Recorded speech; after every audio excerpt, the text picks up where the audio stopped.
Frédéric Sirier, Sartre, théoricien de l'engagement, et Fanon, le psychiatre théoricien, lui, de l'application de cet engagement. Il y a le but qui est de casser aussi l'image du révolutionnaire violent et aveugle.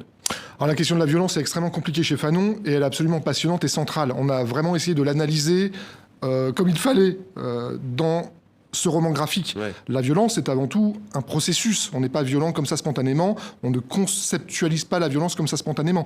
La violence, elle est d'abord reçue. Elle est reçue de la part de ceux qui vous ont colonisé. Ouais. Frantz Fanon disait « Le colonialisme n'est pas une machine à penser, n'est pas un corps doué de raison. Il est la violence à l'état de nature et ne peut s'incliner que devant une plus grande violence. » Et voilà. Donc, la première des violences, elle est intériorisée.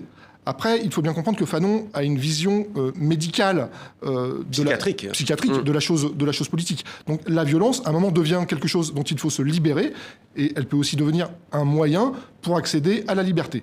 Alors, pour casser un cliché, on dit bien souvent que Fanon est un théoricien de la violence. Non, c'est un théoricien de la désaliénation qui peut éventuellement passer par l'usage de la violence. Voilà. Je suis extrêmement heureux que le hasard des choses me fasse aujourd'hui parler sur votre plateau avec Raphaël Confiant, qui est très loin de nous, parce que Raphaël Confiant m'a filé un sacré coup de main sur cette bande dessinée, parce qu'en fait, j'avais une première traduction en créole de certains passages, et lui a vérifié, validé les traductions. Voilà. Donc, je tiens à le remercier.